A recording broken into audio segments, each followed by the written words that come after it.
ईश्वरीय ज्ञान चैनल पे दर्शकगण को मेरा कोटि कोटि प्रणाम। आज हम शिव महापुराण में वर्णित ब्रह्मा काम संवाद शिव महापुराण कथा बताने जा रहे हैं, सुनाने जा रहे हैं। दर्शकगण ध्यानपूर्वक सुनेंगे। ब्रह्मा जी ने कहा, इसके पश्चात सब कुछ मरीचि आदि मुनियों ने उनका यह अभिप्राय जानकर उसका यथोचित नाम रख दिया। उन्होंने कहा कि तुमने उत्पन्न होते ही ब्रह्म का चित्त मंथन कर दिया था, इससे तुम्हारा पहला नाम संसार में मनमथ होगा। तुम्हारे जैसा संसार में कोई नहीं है जिसे तुम्हारा दूसरा नाम काम होगा, और तीसरा मोहन से तुम्हारा नाम मदन होगा, और चौथा कंदर्प इसलिए होगा कि तुम में अहंकार होगा। तुम्हारे समान कोई देवता पराक्रमी और सर्वव्यापक नहीं होगा। तुम्हारे लिए प्रजापति दक्ष एक सुंदर कामिनी स्त्री देंगे जिसे ब्रह्मा जी उत्पन्न कर चुके हैं और जिस रूपवती का नाम संध्या है।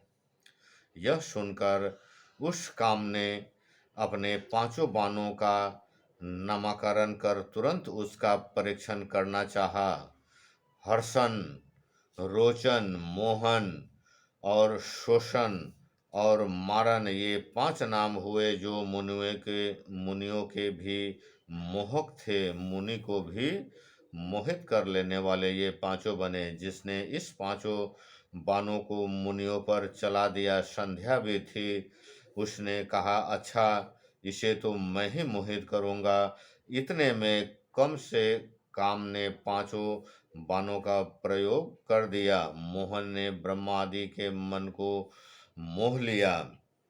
सबके मन में विकार हुआ, वो विकृति हुई। सभी बार बार संध्या को देखने लगे। इसमें काम की वृद्धि हो गई और जिसमें 49 भाव जागृत हो गए। संध्या में भी विकार आया, वह भी सृष्टियों पर कटाक्षपात करने लगी। एक प्रजापति ने भी उसकी इच्छा की। मरीचि, अत्रि और दक्ष आदि सब मुनियों इंद्रियों के विकार को प्राप्त हो गए।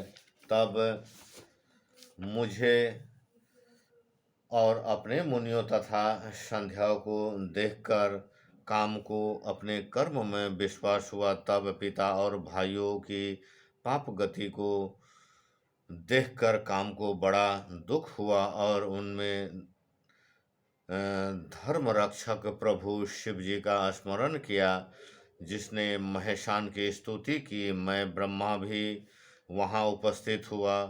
तब मुझे देखकर आकाश स्थित शिव जी हंसते और मुझसे लज्जित करते हुए बोले, हे ब्राह्मण, तुमने पुत्री को देखकर काम कैसे प्रकट हो गया? यह तो वेद मार्ग से चलने वाला को उचित नहीं है।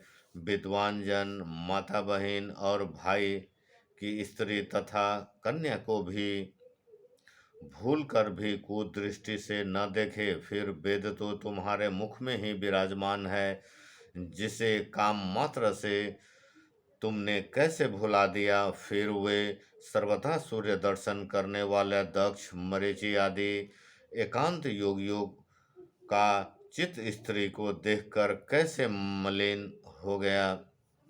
यहाँ जिसके चित्त को स्त्रियां हरण कर लिया हो, उसके साथ शास्त्र संगीत कैसे की जा सकती है? ब्रह्मा जी कहने लगी कि जब लोक पितामह शिव जी ने इस प्रकार कहा तो लज्जा के कारण मारे क्षण भर मैं पसीने से भींगता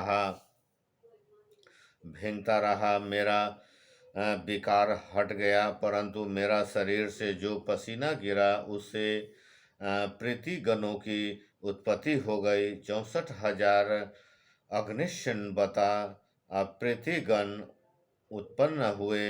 86,000 महर्षिद्ध पितर हुए और जो दक्ष के शरीर से पसीना गिरा था, उसने सर्वगुण संपन्न एक कन्या उत्पन्न हुई जो मुनियों के भी मन को मोहने वाली थी और जिसका लोक विख्यात नाम रति हुआ।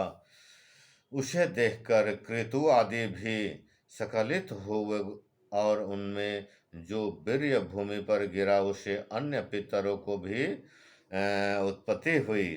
इस प्रकार वो संध्या बहुत से पितरों को उत्पन्न करने वाली हुई। उसी समय शिवजी अंतर्ध्यान हो गए और उनके वाक्य से लज्जित हो कंदर्प अर्थात काम से क्रुद्ध हुआ। मेरे क्रुद्ध होते ही काम ने शीघ्र ही अपना बाण खींच लिया और मैं लज्जित हुई अग्नि के समान जलने लगा। इसने पीड़ित होकर मैंने तथा अन्य ऋषियों ने और प्रजापति ने काम को शाप दे दिया कि जा तू शिव की बाणों से भस्म हो जाएगा। यह सुन रति का पति कामदेव उसी क्षण अपना धनुष फेंककर मेरे चरणों पर आ गिरा और पूछा कि आपने मुझे ऐसी कठिन श्राप क्यों दे दिया, क्योंकि आप लोग न्याय के अनुसरण करने वाले हैं। मैंने तो आपका कोई बिगाड़ा ही नहीं है। आप ही ने तो कहा था कि मैं ब्रह्मा विष्णु और शंभु ये सभी तुम्हारे बस में है। जो आपने कहा था मैंने उसी की परीक्षा की। हे गजपतिता, मैं निरपराध हूँ, मुझे ऐसा कठिन शाप आप क्यों दे रहे हैं। ब्रह्मा जी ने कहा, कामदेव को डरते हुए कहा कि यह संध्या मेरी कन्या है, इसको तुमने काम से लक्षित किया है, इसी कारण मैंने तुझे श्राप दिया है। हे काम, अब तुम शांत होकर सुनो कि जब तुम महादेव जी के नेत्र रूप अग्नि से भस्म हो जाएगा तब फिर शीघ्र ही समान शरीर को प्राप्त करोगे और जब महादेव जी अपना विवाह करेंगे तब तुमको शरीर प्राप्त होगा। काम से ऐसा कहकर मैं लोक पितामह अंतर्ध्यान हो गया। सब मुनि और कामदेव भी अपने स्थान अपने अपने चल पड़े। तो दर्शकगण को आज हम ब्रह्मा जी का काम संवाद शिव कथा में सुनाए हैं और इस कथा को हम यहीं समाप्त करते हैं। फिर मैं दूसरी कथा में काम विवाह का हम शिव कथा सुनाएंगे। तो आज हम इस कथा को यहीं समाप्त करते हैं। दर्शकगण को मेरा कोटि कोटि प्रणाम। आप सबसे मेरा यही नम्र निवेदन है कि इस चैनल को सब्सक्राइब करने की कृपा किया जाए। यह चैनल ईश्वरीय ज्ञान से परिपूर्ण है। जो इस चैनल पर शिव महापुराण के कथा ही हम आप सबके लिए सुनाए करते हैं। कृपया आप सबसे विनती है ज़रूर सब्सक्राइब आप लोग करें और लाइक करें। फिर हम मिलते हैं अगले वीडियो में। कोटि कोटि धन्यवाद। ओम नमः शिवाय, ओम नमः शिवाय, ओम नमः शिवाय।